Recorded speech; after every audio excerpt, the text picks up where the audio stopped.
Ok, si t'as cliqué sur la vidéo, c'est que au minimum, t'es en train de te rendre compte toi aussi qu'il est en train de se passer un truc de dingue avec OpenAI et GPT-4o. Et du coup, on va parler de ça. Je réagis un petit peu à chaud. Donc l'article vient de sortir aujourd'hui et on va parler un petit peu de. J'ai regardé une partie des vidéos et on va parler un petit peu de ce qui me semble être des cas d'utilisation complètement dingues et révolutionnaires et de ce qui l'est moins. Et on va aussi ouvrir un petit peu sur le fait que, bah, du coup, moi, ça fait quelques mois maintenant que je travaille en tant que dev web orienté IA. Donc, on va dire qu'utilise des API d'IA, etc. Et de ce que je pense de l'évolution de ce genre de service, de qu'est-ce que ça va apporter, de qu'est-ce que ça veut dire, de vers quoi on se dirige, etc. C'est juste un avis. Donc, c'est vraiment mon opinion. Et je serais ravi d'en discuter avec les gens dans les commentaires. Donc, n'hésitez pas pour le coup à venir en parler, c'est quelque chose d'hyper important, je pense, et il faut vraiment en parler. Donc voilà, pour ceux qui, je fais un petit résumé très rapide pour ceux qui n'ont pas vu ce qui se passait. Donc il y a un nouveau modèle GPT-4o qui vient de sortir et qui est un modèle multimodal qui a audio, vision, texte en real time, donc en live. Ce que ça veut dire, le très bon exemple de cette vidéo, c'est que lui, il est dans son bureau, il prend son téléphone et il dit, hey, regarde ce que je suis en train de faire, etc. Qu'est-ce que tu penses que je suis en train de faire, etc. Et donc l'IA est capable de dire, ah bah je vois que t'es dans ton bureau, je vois que t'as un setup pour enregistrer, tu m'as l'air d'être en train d'enregistrer une vidéo, tu vois.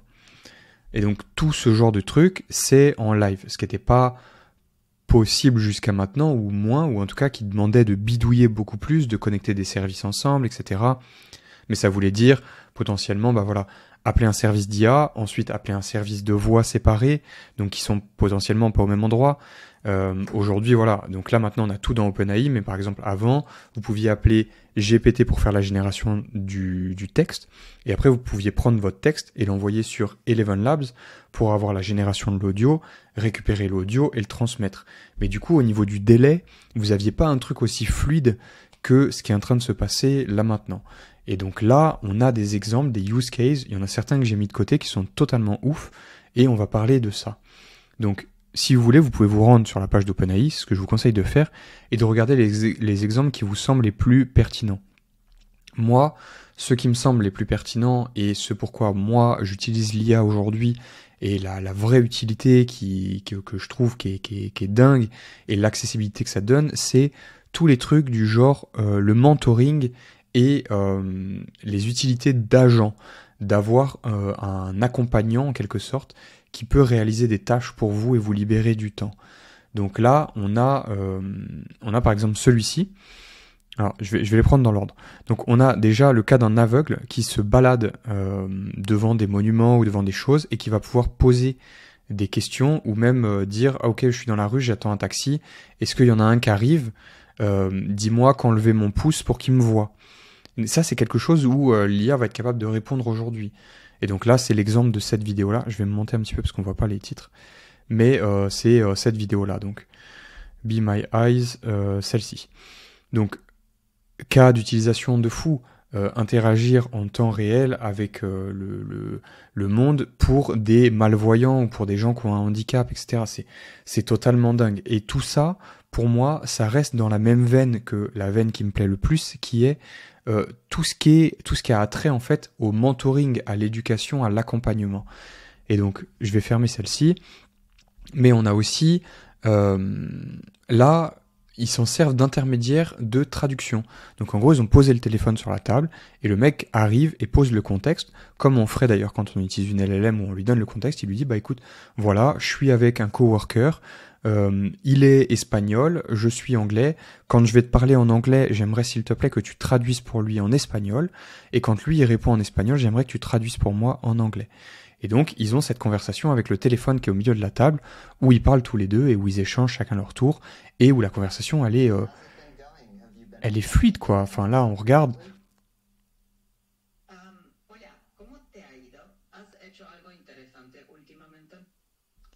Voilà. Ce qui est extrêmement dingue déjà, ce qu'on peut voir, c'est que la voix, elle est dynamique, elle est plus si robotique. Il y a certainement un partenariat avec Eleven Labs, j'en sais rien, mais il y a un truc. La voix, elle a des émotions, etc. Elle a une intonation qui fait déjà vachement plus réelle. Et ça, au niveau de l'interactivité, bah, c'est ouf, ça donne vachement plus envie d'utiliser d'utiliser l'outil. Là, on a un cas qui est une préparation d'une interview pour GPT-4o, enfin avec GPT-4o. Donc là, lui dit, écoute, voilà, je viens d'avoir une opportunité de job pour OpenAI, je voudrais que tu me dises. Alors là, lui, dans son cas, c'est pas vraiment, je trouve, le titre est mal choisi, il est un peu putaclic, il y a écrit interview prep, mais c'est pas vraiment une préparation d'interview. Ce qu'il fait, c'est qu'il demande si ça va vestimentairement parlant pour aller au rendez-vous. Et elle lui dit, bah écoute, ta coupe elle est un petit peu drôle, ça peut le faire parce qu'on dirait vraiment que t'as développé toute la nuit, mais quand même ça serait bien que tu passes ta main dans tes cheveux et que tu cleans un petit peu tout ça. Et il dit, ah ok, bah je sais pas, je vais essayer de mettre un bob à la place. Et elle lui dit, ah ok, bah c'est rigolo, le bob tu vas te distinguer, mais peut-être pas de la manière que t'aimerais, je te conseille vraiment de pas le mettre en vérité. Donc elle y va avec humour, et en même temps elle fait passer le message que un humain aurait fait passer. Et moi, s'il y a quelqu'un qui vient me voir et qui me dit, oh ouais, j'ai prévu de mettre un bob pour aller faire mon entretien d'embauche, n'importe qui lui dirait, mec, c'est pas vraiment une bonne idée. Et là, c'est ce qu'elle va faire. Moi, le cas que je vois, du coup, ça m'amène déjà à une première ouverture qui est ce que moi j'aurais trouvé plus ouf qui monte là-dedans et qui est certainement très possible à faire, c'est tout le côté justement vraiment préparation d'interview. Moi, aujourd'hui, ça fait plusieurs fois que pour des jobs ou pour des choses maintenant, j'utilise GPT en lui disant hey, écoute, je comprends pas très bien tel concept dans mon langage, redonne-moi un petit peu les piliers dans le langage pour lequel je prépare mon interview, enfin mon entretien d'embauche. Dis-moi les langages, dis-moi dans le langage par exemple les trucs qu'il faut absolument que je connaisse vraiment où ça craint de pas savoir. Et elle va me lister. Et quand je vois des concepts que je connais pas, et ben je vais dire ah ok bah est-ce qu'on pourrait creuser un petit peu ce concept-là parce que je suis pas sûr de bien le comprendre parfaitement. Et ça c'est aujourd'hui une des grosses différences d'ailleurs entre moi dans mon monde dans la programmation entre le problème pour les juniors aujourd'hui qui ont des outils aussi dingues que ça dès le début, c'est le fait de pas prendre de pas sauter sur l'opportunité d'essayer de lui faire tout votre travail en fait. Pour moi, l'IA, l'outil et le gros apport que ça a aujourd'hui et ce qui rend tout cet outil complètement dingue, c'est le fait qu'aujourd'hui il est capable de vous aider en fait à comprendre et à apprendre et à vous améliorer. Et c'est ça l'utilisation la plus ouf pour moi de cet outil, c'est vraiment d'avoir un tuteur qui est dispo H24 pour vous accompagner.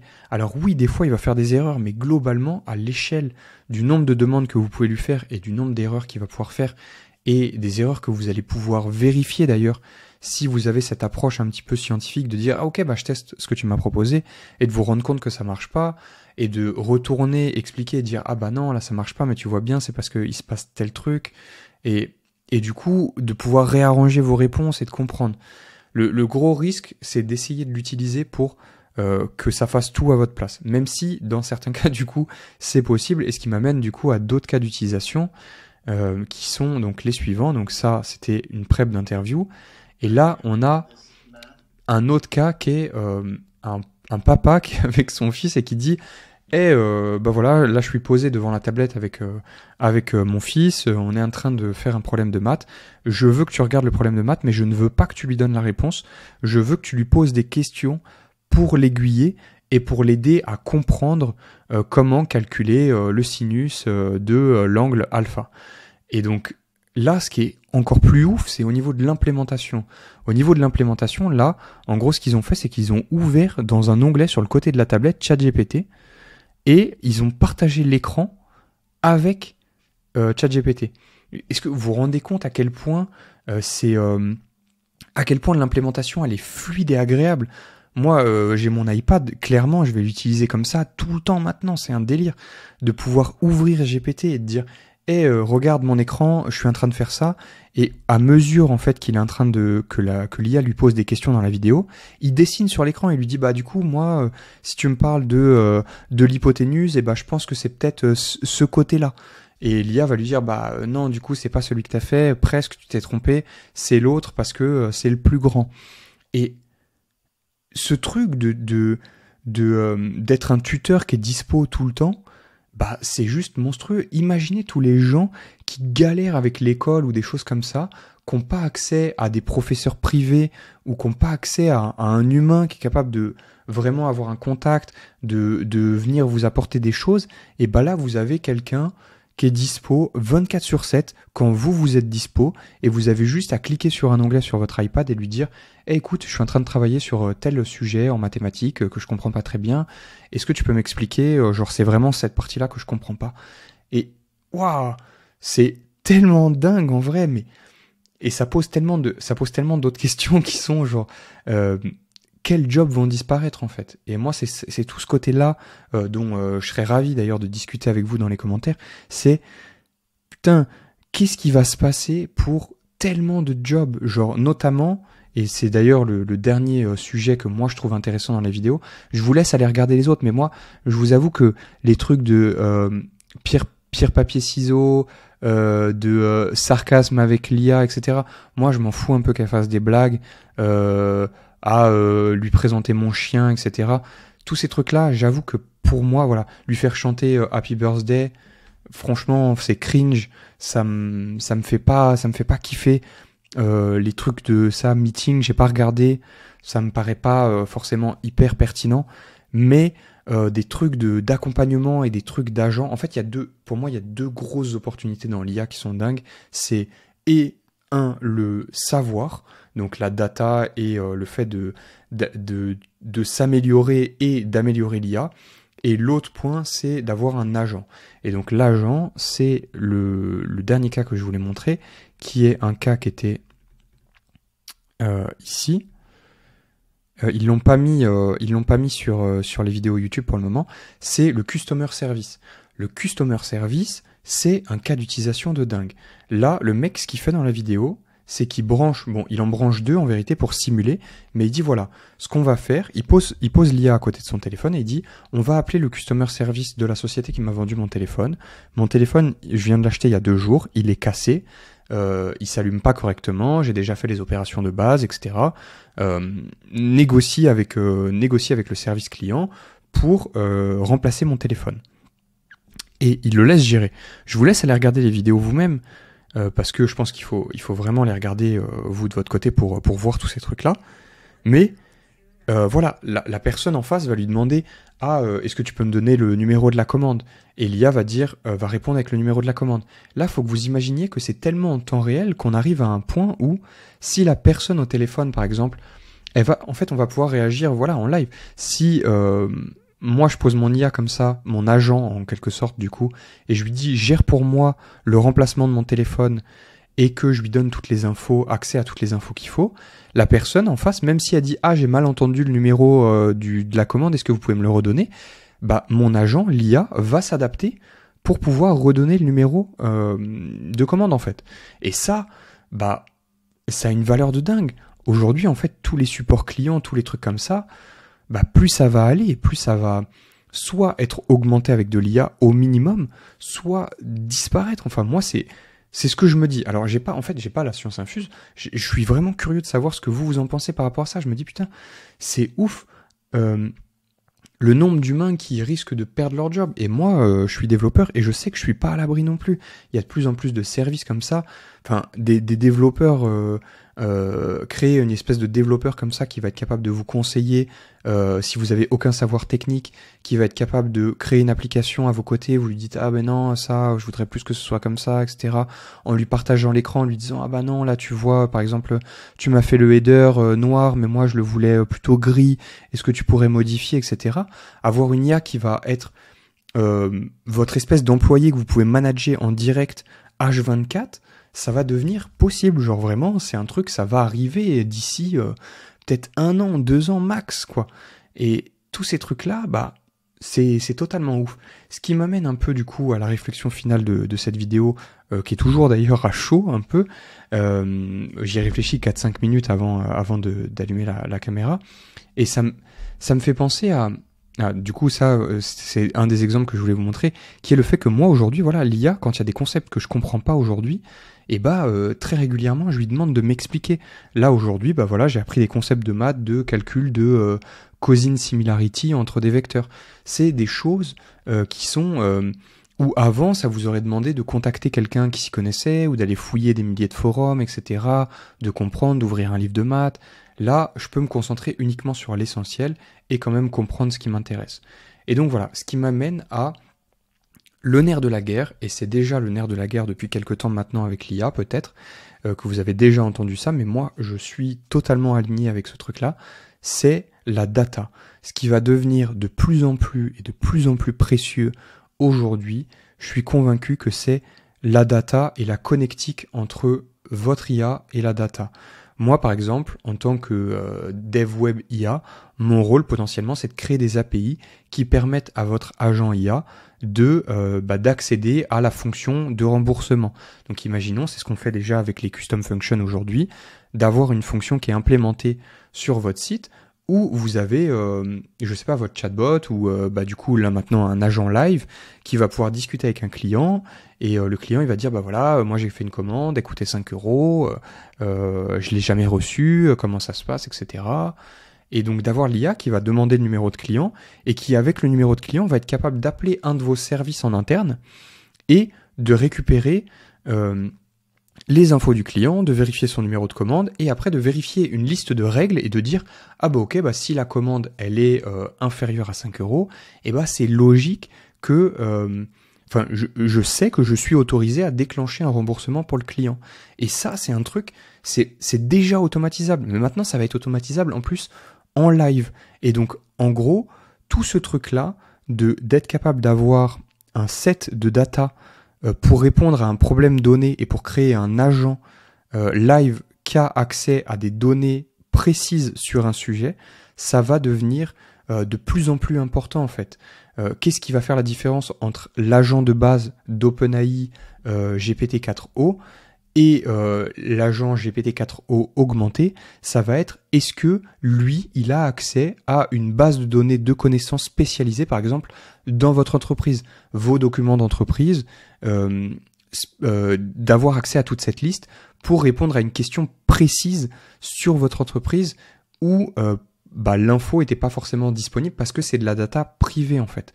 Il va y avoir toute cette problématique de comment est-ce que je connecte mon savoir qui est privé, mon expertise, à ces agents GPT-4o en fait. C'est autour de là, pour moi, que va se jouer la majorité de la valeur de ces trucs-là en fait.